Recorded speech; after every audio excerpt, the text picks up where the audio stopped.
Cifosis. Es la deformación más frecuente de la columna vertebral. El origen de la palabra procede de un vocabulario griego, que significa bóveda, convexidad. Es una convexidad posterior de uno o varios segmentos del raquis y alteraciones de las vértebras, que adoptan una forma típica de cuña. Esto se debe al compromiso del disco ligamentario y óseo, exceptuando el espacio de la primera y segunda vértebra cervical, es decir, C1 y C2. Entre los cuerpos vertebrales de las vértebras restantes se encuentran los discos intervertebrales. El disco intervertebral es una estructura viscoelástica y está compuesta por el núcleo pulposo y el anillo fibroso. El núcleo pulposo de los discos vertebrales se mueve según los movimientos de la columna.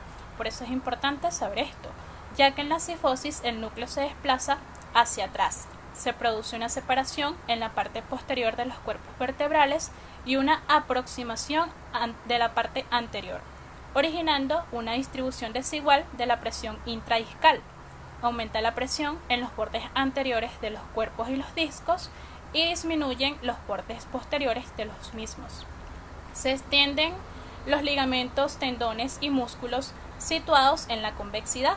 Se retraen o acortan los situados al lado cóncavo de la curva. La Sociedad de Investigación de la Escoliosis ha determinado valores para cifosis torácica normal, entre 20 y 40 grados de ángulo de Cot. Esto visto en una radiografía en la vista lateral. Clasificaciones. Podemos diferenciarlas según reductibilidad y etiología. Según reductibilidad, la cifosis se divide en cifosis postural y cifosis estructurada. La cifosis postural es aquella que va a reducir ante maniobras de flexibilización, es decir, se corrigen, a diferencia de una cifosis estructurada, que es aquella que no reduce o no corrigen ante dichas maniobras. Un ejemplo de esta cifosis es la enfermedad de Chewerman, que es una enfermedad estructurada en adolescentes. Según etiología, son dos. Se puede dividir en cifosis idiopática, que es aquella que aparece en personas aparentemente sanas sin causa que lo explique, a diferencia de la cifosis adquirida, que sí tiene una causa, como las traumáticas, infecciosa, inflamatoria, neoplásicas, metabólicas, miopatía, distrofia, genéticas, neurógenas, enfermedad de Chewerman, hereditarias, posradioterapia, postquirúrgicas, entre otros. La cifosis congénita. Entiéndase congénito no a la edad del diagnóstico, sino a la deformidad del cuerpo vertebral. Se debe a anomalías en el desarrollo vertebral. Esta cifosis tiene mayor probabilidad de progresar, es rara y severa. Hasta en un 10% de los casos evoluciona con parálisis y su tratamiento generalmente es quirúrgico. Diagnóstico para evaluación clínica y síntomas. Se evalúa al paciente desde el plano sagital, es decir, vista lateral. Se suele apreciar proyección de la cabeza hacia adelante, antepulsión de los hombros, jiba, es decir, gibosidad, dorsal y redondeada. Esta es una característica de la cifosis. Proyección y prominencia de las escápulas hacia atrás, aplanamiento del tórax por delante, abultamiento abdominal con hiperlordosis compensatoria y una basculación de la pelvis hacia adelante. También se puede realizar una palpación cuando existe alguna sintomatología dolorosa. Se palpa apófisis espinosa, músculo trapecio, romboides, todo de acuerdo a lo que manifiesta el paciente. Con respecto a los síntomas, si la cifosis es leve, es posible no notar síntomas. A medida que avanza, la columna vertebral se curva hacia adelante y se puede experimentar rigidez, originándose dolor en la región cervical y torácica.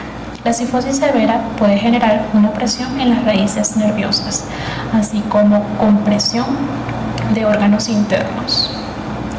El paciente de la vista lateral, el conducto auditivo externo debe coincidir con la articulación del hombro y con el trocánter mayor, esto a nivel de postura normal.